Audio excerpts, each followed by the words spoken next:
pessoal, tudo bem? Então, estamos novamente aqui com as nossas videoaulas. Hoje a gente vai falar um pouco mais sobre primeiros socorros. O que eu vou fazer? Vou falar uma coisa bem básica, já que vai ser a nossa primeira videoaula de primeiros socorros. Quando a gente retornar à sala de aula, a gente retoma novamente aqui, aí eu consigo aprofundar mais com vocês. Vou falar numa linguagem bem simples para que todos consigam entender, inclusive que isso não sirva não somente para nós que estamos dentro da área de saúde, mas para a população de maneira geral. Então aproveita, convide o seu pai, convide sua mãe, o esposo, os filhos, para acompanhar junto aqui. Essa aula específica aqui estamos fazendo para análises clínicas, a disciplina de biossegurança e o curso de radiologia, os tecnólogos, também a disciplina de biossegurança. Vamos lá? Vamos falar agora de duas situações diferentes. Desmaio e vertigem. O que vem a ser a vertigem? Exatamente quando a pessoa ainda não perdeu os níveis de consciência. Isso pode ocorrer por diversos fatores. Como é que a gente vai começar a perceber que a pessoa está com vertigem? Normalmente ela já vai começar a indicar que ela já está com as vistas meio turva, está começando a ficar tonta. O que a gente pode fazer de forma fácil? Primeira coisa, tente encontrar um local para que essa pessoa fique sentada. Vou utilizar minha esposa aqui como cobaia inicialmente. A gente pede para que a pessoa descruze a perna, fique com a perna semi-aberta. O que a gente faz? Abaixa um pouquinho a cabeça da pessoa, pede para que ela coloque força para cima, respirando vagarosamente. Para ter uma margem de segurança, a gente sempre também pode colocar essa mão aqui de apoio. Por quê? Se ela acaba perdendo o nível de consciência total, eu consigo apoiar aqui. Esse processo aqui é um processo rapidamente que vai passar. Um dos cuidados que a gente deve ter inicialmente é o quê? Depois que essa pessoa melhorar, ou enquanto ela estiver no processo de melhora, evite ofertar líquidos, principalmente água com açúcar. Por quê? Podemos ter duas situações aqui. Ou o engasgo, ou a gente não sabe o estado de saúde dessa pessoa. Ela pode estar simplesmente com nível de glicose alta e você acabar ofertando açúcar para ela. Segunda questão, vamos ver agora. O desmaio. O que ocorre? Eu chego no local, vejo uma vítima ao solo inconsciente. Primeira coisa que a gente tem que ter é o quê? Cena segura. Eu não chego já encostando na vítima. Por quê? Primeira coisa que eu tenho que observar, ver se tem alguém em volta, se alguém viu, se ela somente perdeu os sentidos, ver se por acaso é uma situação traumática, a gente vai ver mais para frente. Se é algo traumático, eu já tenho que ter cuidado, porque eu não posso movimentá-la. Então eu vejo que alguém me falou que simplesmente ela estava andando e perdeu o nível de consciência. Eu vou me aproximar da pessoa, observei sempre os dois joelhos no chão, visualizei, chequei pulso, vejo que a vítima tem pulso, vejo que está respirando normalmente. Tento me comunicar. Temos que ter muito cuidado. Antigamente fazia muito isso aqui. Senhora, está me ouvindo? Por quê? Isso aqui pode acabar agravando se for um caso de trauma. Se eu vejo que é apenas uma situação de desmaio, o que eu posso fazer? Movimentar um pouco aqui o pescoço para facilitar a oxigenação. Simplesmente eu venho aqui e elevo um pouquinho o membro aqui. Essa elevação de membro pode ser até esse ponto aqui. Se tiver alguém para ajudar, é até melhor eu peço para que essa pessoa apoie aqui, ou se eu tiver algum objeto eu coloco embaixo. Essa situação aqui, normalmente ela não se estende mais do que 1 minuto. Passou esse 1 minuto, a pessoa vai retornar ao nível de consciência. Retornou ao nível de consciência, a gente se comunica e eu ajudo ela a levantar. O que ocorre? Quando as pessoas têm quadros de engasgo, o que a gente deve fazer? Antigamente, agora eu vou usar meu filho aqui como cobaia.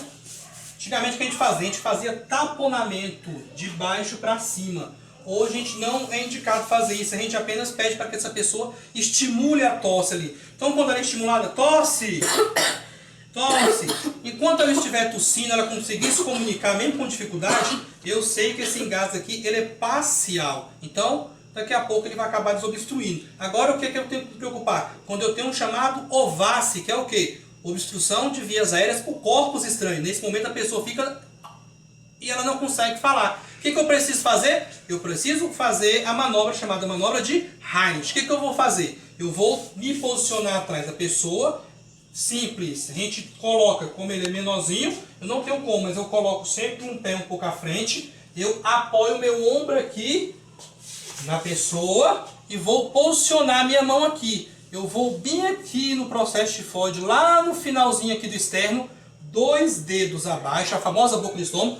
Eu fecho a minha mão, apoio uma aqui, pego a outra e apoio aqui e vou fazer um movimento como se fosse em forma de J. Eu vou empurrar e puxar para cima. O que eu faço? Eu acabo fazendo mecanicamente com que tenha uma compressão no estômago e isso acaba fazendo que ocorra um refluxo. E isso acaba empurrando esse corpo estranho e acaba soltando. Então, a gente vem, se posiciona, coloco aqui e faço várias vezes até que essa pessoa desengasgue. E se ela não desengasgar, eu vou tentando até que Deus livre ela faça o quê? Ela perca os níveis de consciência. Se ela perde nível de consciência, aí é a importância de eu já estar com uma perna na frente e outra atrás. Por quê? Eu já vou ter o meu pé de apoio. Se eu coloco os dois pés juntos, essa pessoa perde a consciência, aqui é porque é uma criança.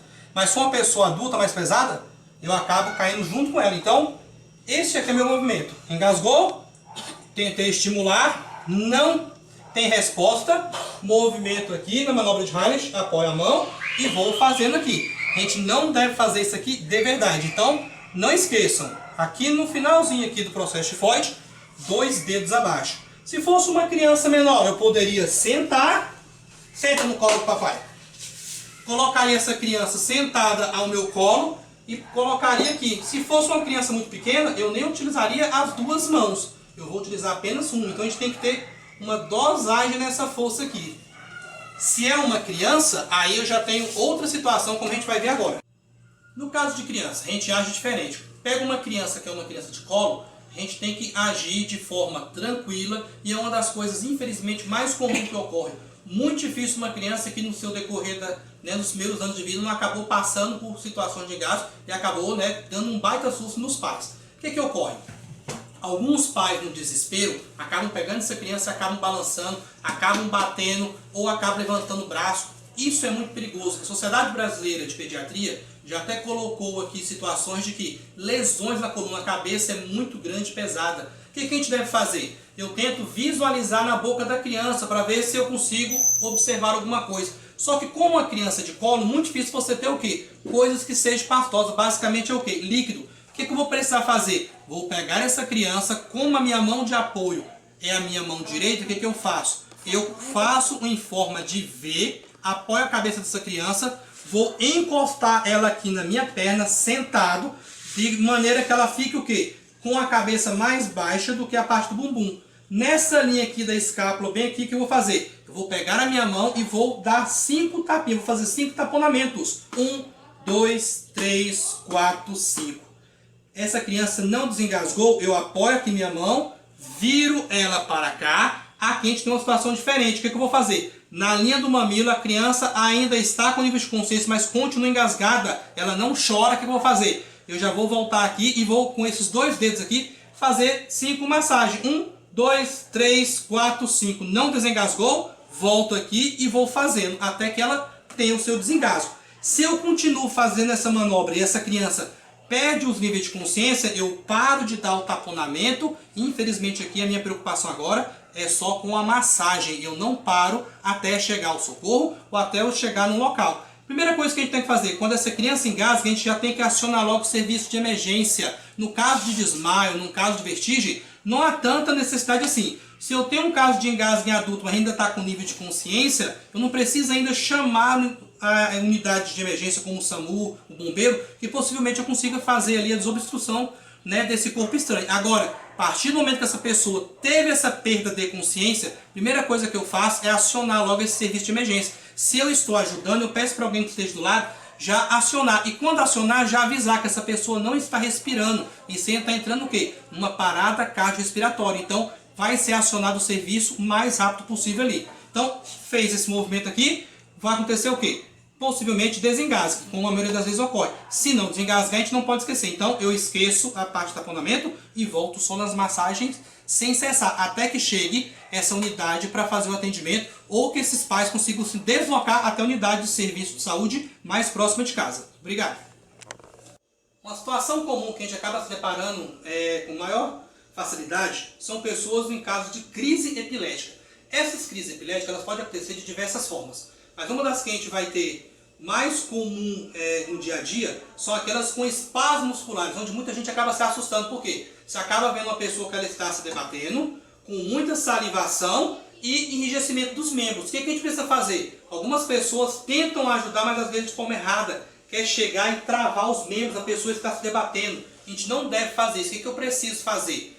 2 preocupações aqui. Primeira preocupação mais simples, não deixar que a pessoa se machuque. Imagine, está no asfalto, a gente tenta colocar uma bolsa, uma sacola, uma camisa, somente na cabeça para ele não se debater muito. E a segunda é fazer o quê? Lateralizar. Não se preocupe, essas situações que a gente vai ter aí, no caso de crise epilética, elas não costumam estender-se mais de 1, 2 minutos. Então o que eu faço? Tem alguém para me auxiliar, eu já peço para que essa pessoa segure na cabeça, para que ele não se machuque. Então essa pessoa segurou na cabeça. Uma coisa importante, sempre que eu tiver oportunidade, se eu tiver com a presença de luva, eu já calço a minha luva. Por quê? Porque às vezes essa pessoa começa a se debater, ela morde a língua, começa a haver sangramento. Se eu estou com a minha mão aqui, pode ter contato de fluidos corpóreos na minha mão. Então se eu consigo ter meu EPI em mãos, eu já calço ele, mesmo que seja apenas uma crise epilética. Tem gente que pensa que é nojo da saliva, não é isso. É uma preocupação com os seus equipamentos mesmo. Então, se essa pessoa segurou ali, a gente coloca sempre os dois joelhos no chão e eu vou fazer o quê? Eu vou só lateralizar aqui. Eu vou puxar essa pessoa e vou deixar ela lateralizada. Por quê? Ela vai continuar a sua crise, essa saliva vai escorrer para que não tenha um risco de engasgo. Ela saiu dessa crise, a gente volta ela para o local, não oferta água, não oferta nada, até que ela volte totalmente aos níveis de consciência. Porque às vezes a pessoa fica sem graça. Por quê? Você tem relaxamento da esfíncter, então às vezes urina, às vezes defeca, às vezes a pessoa fica com vergonha de estar no chão, ela já quer se levantar o mais rápido possível. Isso aqui é apenas um estado clínico. Então, se estende acima dos 3 minutos, aí sim, você pode até chamar o bombeiro, o SAMU, que eles vão vir atender. Se você acaba ligando antes disso, possivelmente eles vão ficar na linha, vão ficar te orientando, vão ficar perguntando como é que está o estado dessa pessoa, porque se ela saiu desse estado aqui, isso aqui vai caracterizar o quê? Uma consulta. Então, isso aqui é um estado clínico, ele vai precisar de um atendimento. Às vezes a pessoa passou por algum nível de estresse, às vezes ela não tomou, ela já é epilética e não tomou sua medicação. Então é uma coisa mais simples da gente lidar. Uma outra situação, essa sim nos requer um pouco mais de cuidado. Por mais que você não tenha experiência alguma, você consegue agir de forma segura, você consegue fazer o seu papel básico nos primeiros socorros. O que pode acontecer? Imagine uma cena em que eu chego num local, o que eu vou acabar me deparando? Eu chego no local e vejo uma cena como essa que a gente pode observar aqui.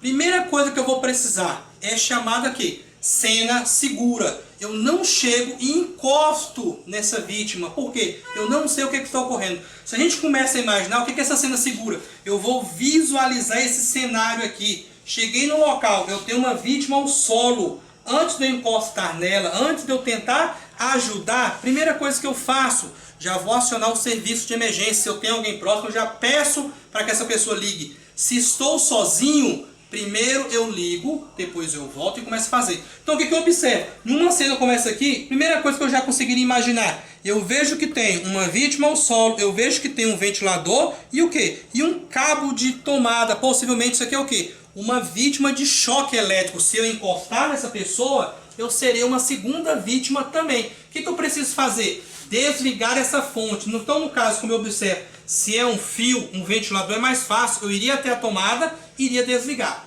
Desliguei essa tomada, eu vou afastar esse material da minha vítima e agora sim eu posso começar a fazer o quê? Visualizar a minha cena. A primeira coisa que eu vou observar, sinais vitais. Se essa pessoa respira, se essa pessoa tem batimento. O que eu checo? Mais fácil, eu vou checar no pulso aqui, vou visualizar, não tem pulso.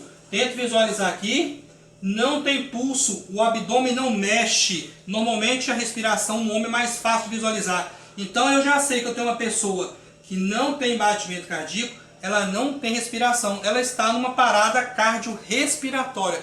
O que eu preciso fazer? Como é que eu vou realizar essa RCP? Reanimação cardiopulmonar. Num caso de um adulto, então como a gente falou, se eu já sei que essa pessoa está parada, se eu estou sozinho, a minha preocupação agora não é com a ventilação, mas é com a massagem cardíaca. Então eu não vou conseguir fazer as duas coisas. Se eu tenho duas pessoas treinadas, eu conseguiria fazer. Só que entra um segundo detalhe, deixa eu pegar aqui. Possivelmente a gente não vai ter no meio da rua o famoso AMBU, que é o chamado BVM, balão, válvula e máscara. Para a gente fazer o quê? Essa ventilação aqui de forma mecânica. Uma das coisas que quem é da área de saúde não pode deixar de ter, isso aqui é um item que é até barato, você compra aí hoje, através de Mercado Livre, através de AliExpress, direto da China, coronavírus. O que a gente pode realizar? A compra disso aqui. Isso aqui a gente chama de quê? De máscara pocket. Essa máscara pocket aqui, ela é descartável. Aqui eu tenho o quê? Eu tenho um filtro, aonde eu consigo mecanicamente soprar e isso aqui depois eu consigo descartar. E esse filtro aqui, ele me facilita por quê? Porque se por acaso ocorrer né, o risco da pessoa vomitar, vier secreção alguma coisa, não tem contato com a sua boca. O que eu posso fazer? Colocar lá e fazer isso aqui mecanicamente. Agora, não tenho isso aqui. Possivelmente não vamos ter no meio da rua. Não tenho isso aqui. Não é indicado, não se pode fazer o contato direto, respiração boca a boca. Por quê? Se essa pessoa tiver algum tipo de secreção, se ela tiver uma doença infecto-contagiosa, isso pode acarretar risco para nós. Hoje, os estudos nos indicam que mais importante que propriamente a ventilação nesses casos iniciais é a massagem aqui. Ela tem que ser o máximo de eficiente possível. Para quê? Para evitar com que você tenha a perda da vida dessa pessoa aqui. Ela já está parada. Cada minuto aqui é fundamental. Então, o quanto antes esse acionamento for realizado para que chegue logo a equipe de emergência, vai ser melhor. Aviso já que a pessoa está nessa parada. O que eu vou precisar fazer? Vou tentar me posicionar. Se eu estou sozinho, igual eu estou fazendo a filmagem dentro de casa, já com o meu espaço meio dificultoso aqui, o que acontece? Essa vítima já está no chão rígido. Se ele estivesse em cima do sofá, se estivesse em cima da cama, eu retiraria e colocaria num local rígido. Ou colocaria alguma coisa rígida embaixo para que não ficasse movimentando muito. Como ele já está aqui, qual a minha preocupação? Eu já colocaria essa cabeça reta, se eu estou sozinho aqui. Para quê? Para facilitar aqui a ventilação. Se eu estou em duas pessoas, é mais fácil ainda. Mas como eu estou sozinho, o que eu vou precisar fazer? Na linha do mamilo aqui, então eu vou posicionar a minha mão, uma com a outra, reto, vou colocar aqui e vou fazer a pressão. O que a gente vai fazer? 30, se eu estiver fazendo a ventilação, por 2. Se eu não estiver fazendo a ventilação, eu começo a fazer isso aqui e não paro mais. Quantas vezes eu tenho que fazer até que a equipe de emergência chegue? O indicado hoje é que você faça de 100 a 120 compressões por minuto. Então, se eu preciso fazer com as duas coisas ao mesmo tempo, é 30 por 2. Faço 5 ciclos, paro, checo o pulso, se não tem, eu retorno e não devo parar. O que ocorre, pessoal? Como a gente está na nossa forma remota aí de aulas, eu só vou colocar aqui para vocês aqui para a gente finalizar, para esse vídeo também não ficar muito comprido. Quando a gente voltar à sala de aula, a gente trabalha em duplas, que eu consigo fazer a dinâmica com vocês, tanto da massagem quanto da ventilação. No caso da ventilação, como eu comentei, ou na máscara pocket, mas no nosso caso em sala de aula, cadê? Eu vou utilizar aqui, né, o famoso AMBU ou BVM. Um detalhe que a gente tem que ter, quando a gente estiver lá, eu vou ensinar para vocês a maneira correta como a gente pega aqui como um C. Para quê? Para quando eu coloco isso aqui na face da pessoa, eu consiga tampar totalmente, para quando eu fizer o movimento, que o ar não escape. E outra coisa que a gente vai precisar saber é exatamente o que? Cheguei e vou fazer a minha massagem. O que eu vou explicar para vocês? A maneira correta, o posicionamento. Só para que a gente finalize aqui, lembrando, linha do mamilo, a gente tem que ter muito cuidado, ainda mais se é mulher, porque isso aqui pode estar um pouco fora, né, do seu alinhamento. Se for mulher, o que eu tenho que fazer? Visualizo discretamente para ver se, no caso aqui, não existe o bojo aqui para te atrapalhar, se não tem alguma parte metal. Se for mulher, a gente também tem que ter muito cuidado para não expor, não vou rasgar isso aqui, como colocar a pessoa em exposição. Se estiver de saia, a gente tenta abaixar essa saia aqui, ou colocar algum pano aqui, porque hoje, infelizmente, a gente sabe que muita gente vai apresentar, né, ali no momento para fazer uma filmagem e poucas vão acabar realmente querendo ajudar. Então, como a gente tinha falado anteriormente, visualizei que a pessoa não tem pulso, não tem respiração, vou acionar o serviço de emergência, imediatamente eu já volto aqui para fazer minha massagem.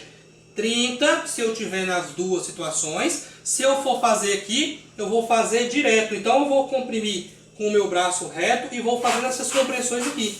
A minha força não vem do meu braço, a minha força vem do movimento que eu vou fazer aqui. Então, nesse movimento aqui, a gente faz continuamente. Então, quando eu estiver na sala, eu mostro para vocês isso aqui, e na hora que a gente for fazer o revezamento, para que a pessoa não se canse. Espero que vocês tenham gostado, e chegando em sala de aula, vocês vão ver que isso aqui vai ser legal. Fui! Voltei! O que acontece? Eu estou deixando uma coisa para a gente ver em sala de aula. Observe aqui. Quando a gente estiver em sala de aula, a gente vai ver a forma de pranchar de maneira correta, estabilização de pescoço, a gente fazer um rolamento aqui. E importante, principalmente para o pessoal da radiologia, possivelmente vocês vão receber, né, os seus pacientes desta maneira aqui. Como é que eu tenho que fazer a abordagem, quais são os cuidados que eu tenho que ter. Então isso vai ficar para cenas do nosso próximo capítulo. Agora sim, fui!